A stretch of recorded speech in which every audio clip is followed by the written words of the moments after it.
Conosco, então, o deputado federal Henrique Fontana, que frequentemente vem à Cachoeira do Sul, acompanha os assuntos de Cachoeira e também da região, para nos atualizar sobre alguns assuntos pertinentes, principalmente, eu começo falando, deputado, sobre a questão dessa frente parlamentar que se criou em prol da duplicação da BR-290. Boa tarde. Boa tarde, Helena. Boa tarde a todos os telespectadores que nos acompanham pela TV Cachoeira. E, de fato, esta é uma obra estrutural para o Mercosul, não é só uma obra para a nossa região. Este trecho de Eldorado a Pantano tem que ser acelerado, então nós temos que garantir, no mínimo, 150 a 200 milhões para que esta obra tenha um ritmo no ano que vem que nos permita prever a sua conclusão dentro de 2 a 3 anos.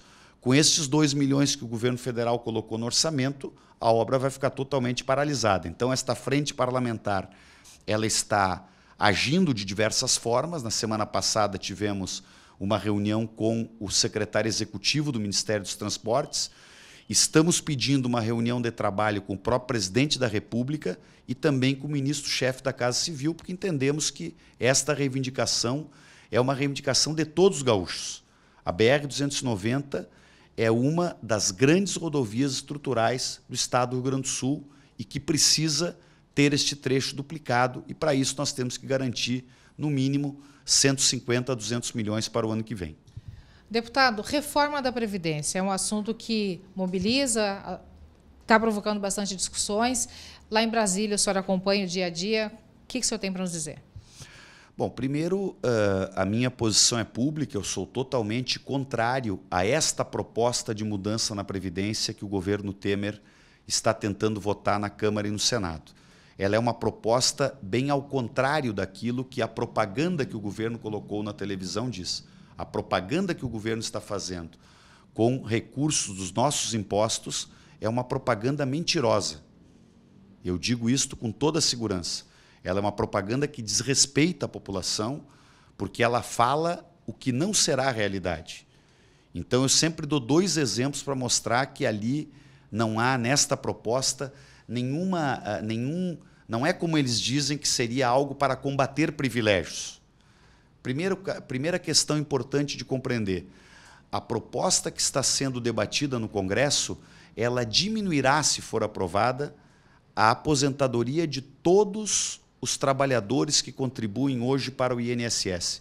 Todos vocês que estão assistindo esta entrevista, pode faltar 1 mês para se aposentar, 1 ano, 5 anos, 10 anos ou 20 anos, não importa, porque não tem nenhuma regra de transição para o cálculo de valor da aposentadoria. Então, todas as aposentadorias serão reduzidas em percentuais que variam de 10, 15, 20, 30, às vezes até 40% de redução na aposentadoria que as pessoas estão esperando pela regra atual. Eu tenho dito na tribuna da Câmara e vou colocar aqui para os nossos telespectadores da TV Cachoeira. Tem muitas maneiras de combater privilégios no país. Eu vou dar uns 3 ou 4 exemplos bem resumidamente, porque o nosso tempo de televisão não permite. Primeira decisão que poderia ser tomada: congelar o teto salarial do país, que são os grandes salários do país. Os salários de deputados, senadores, ministros do Supremo Tribunal Federal, que são o teto salarial do país, e dali vem toda uma cascata para baixo. Então, isto sim seria combater privilégios. Ponto número 2, instituir, votar e cobrar no Brasil um imposto sobre grandes fortunas, que diversos países do mundo cobram. Provavelmente, de cada 1.000 telespectadores que estão nos acompanhando neste momento, quem sabe 1 vai pagar imposto sobre grandes fortunas. Os outros 999 não vão pagar, porque não tem uma fortuna compatível com aquilo de onde se cobra esse tipo de imposto.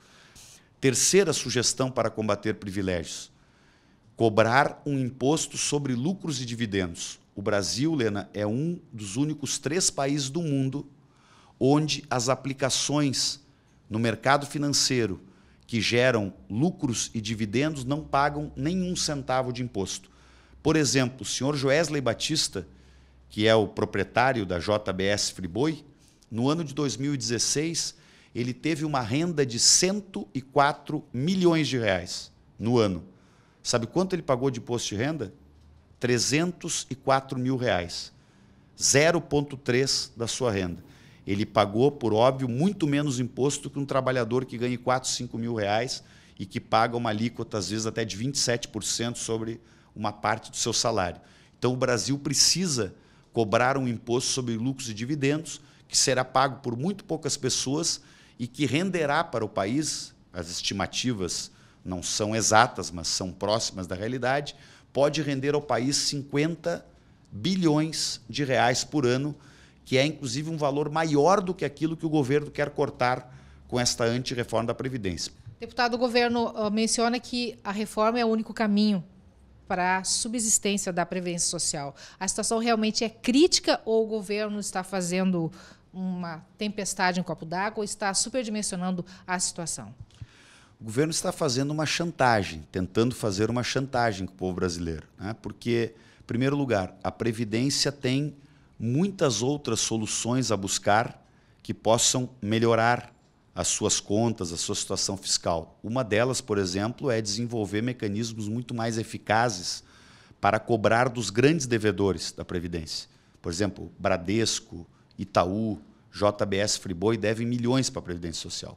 Segundo, como eu disse há pouco, nós temos determinados impostos que o Brasil não cobra, que muito pouca gente pagará esses impostos e que significarão um forte acréscimo de recursos que pode ser usado para melhorar a previdência do país e melhorar outras coisas do país.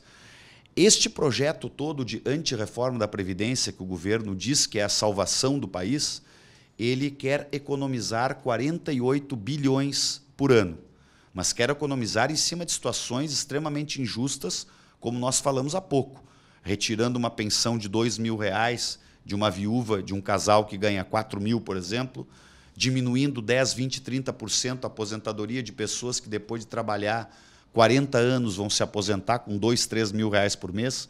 Esses não são os privilegiados do país. Então, os problemas do Brasil não estão na aposentadoria de 2, 3 mil reais que alguém ganha depois de trabalhar durante 40 anos. E como eu disse, por exemplo, a cobrança deste imposto sobre lucros e dividendos, que pegaria pessoas que ganham, que têm altas rendas, ela rende, inclusive, mais para o país do que aquilo que eles querem mudar na Previdência. Como é que o senhor vê, qual é o sentimento do partido, e o senhor, como afiliado do PT, a questão do julgamento do presidente Lula agora no próximo mês? Infelizmente, o julgamento do presidente Lula ele tem sido cada vez mais marcado por uma lógica político-partidária e eleitoral, né? Porque estes anos todos de investigação que o presidente sofreu, dentro de casos que estão sendo investigados e que tem, eu sempre digo isto, o nosso governo, a presidenta Dilma, o próprio presidente Lula, apoiamos todos os processos de investigação. Aliás, esta lei de delação, que hoje é tão importante para investigar a corrupção no país, ela foi votada e sancionada nos nossos governos. Agora, o presidente Lula, depois de todas essas investigações, ninguém consegue apresentar uma única prova contra ele. É um escândalo o que está acontecendo no país. Juristas do mundo inteiro, lideranças do mundo inteiro estão vindo para Porto Alegre no dia 24 de janeiro. Vai haver uma pressão muito grande, porque se quiserem retirar o presidente Lula da eleição presidencial do ano que vem no país, nós vamos ter uma fraude. Nós não vamos ter uma eleição. E o Brasil está precisando de uma eleição limpa, de uma eleição onde todos possam participar, exatamente para repactuar o nosso país. Nós já estamos sofrendo uma crise institucional gravíssima com o golpe parlamentar que afastou a presidenta Dilma ilegitimamente da presidência da República, e agora só o que falta para prejudicar ainda mais a situação do nosso país seria fraudar a próxima eleição, impedindo, com uma manobra judicial, impedindo o presidente Lula de ser candidato. Aliás, quero também criticar a data que foi marcada esse julgamento. A média que o Tribunal Regional Federal da 4ª Região está levando para fazer julgamentos de recursos, como é o caso do recurso do presidente Lula, é o dobro do período que estão dando para analisar o caso do presidente Lula. Então, isto aí desmascara a marcação de uma data com um olho no calendário eleitoral e não com um olho na justiça, como deveria ser sempre o papel do nosso judiciário. Está havendo uma febre por parte do judiciário, é isso? Alguns setores do judiciário, infelizmente, estão partidarizando as suas decisões. Estão tendo decisões parcializadas, eu não tenho nenhuma dúvida de dizer isso. Por exemplo, o juiz Sérgio Moro julgou o presidente Lula de forma partidarizada. Ele já cometeu diversas ilegalidades na relação com o presidente Lula.